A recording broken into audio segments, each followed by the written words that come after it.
Sim.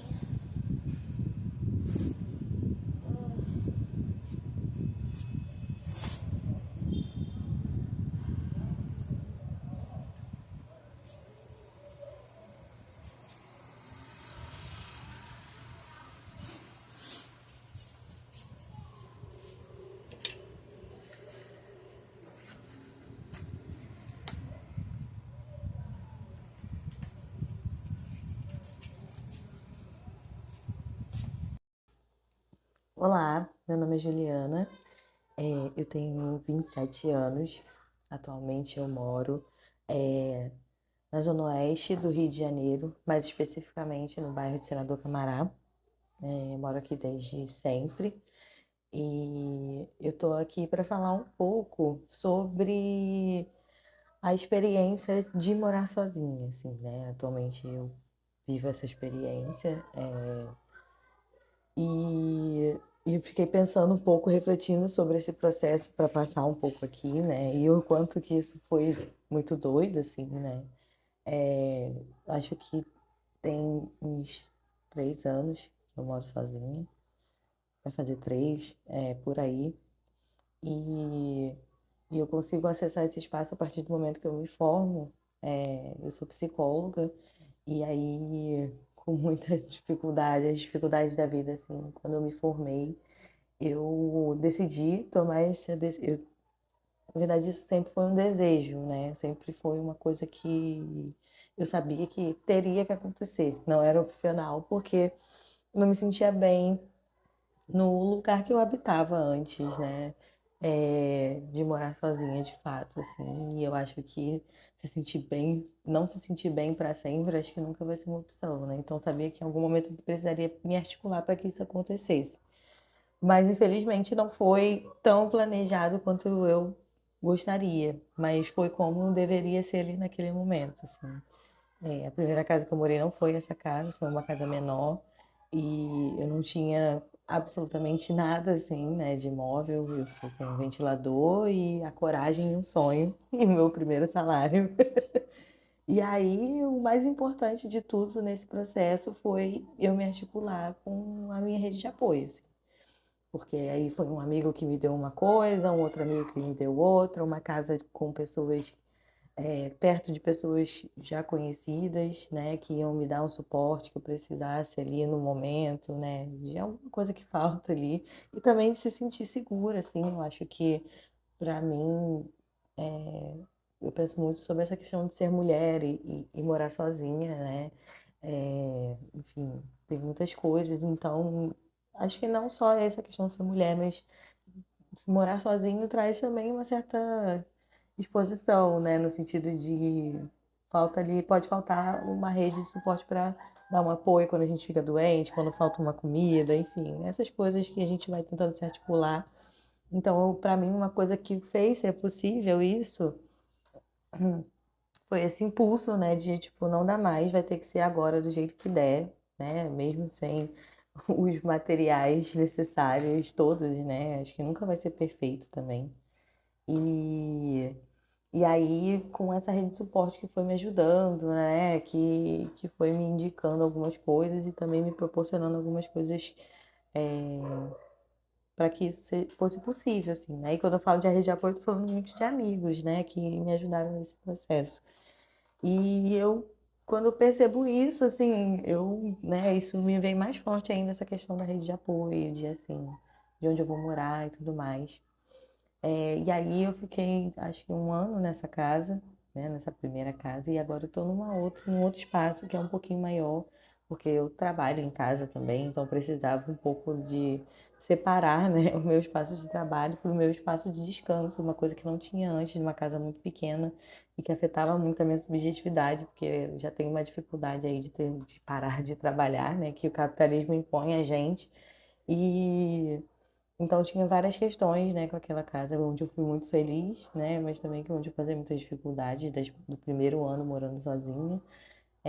E hoje eu tô aqui, assim. E aí eu me mudei para um lugar onde é bem próximo onde eu fui criada, né? Na verdade é no mesmo na mesma vila, assim, né, mas numa outra casa diferente da casa que eu habitei de primeira, assim, durante a minha vida.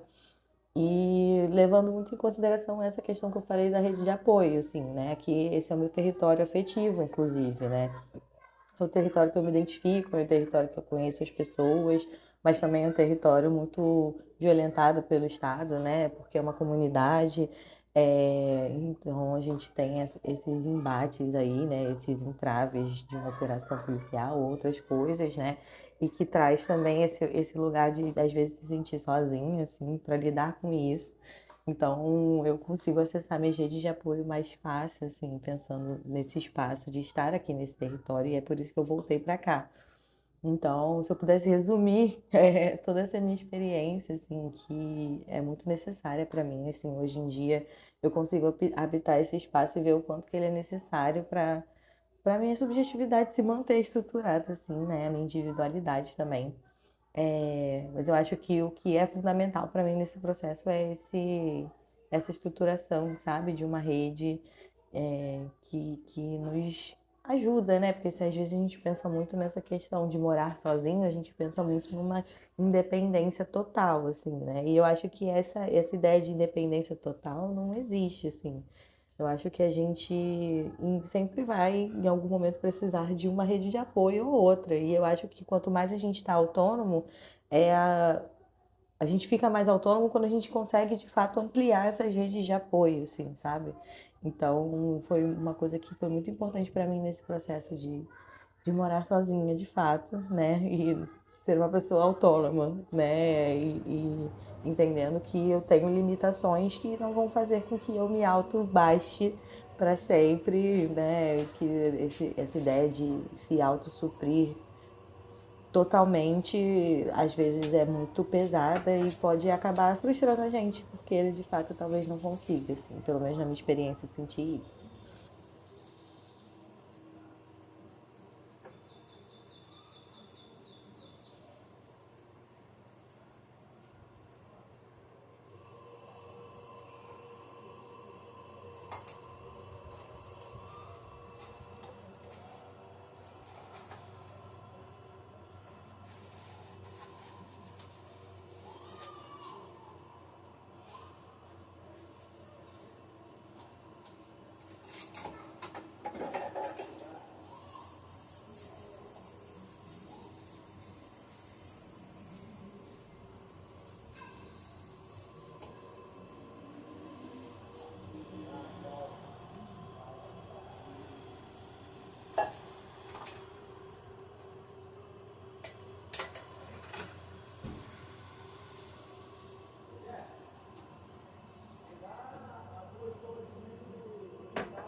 E outras vezes eu acho que consigo, então eu não quero deixar de tentar, mesmo que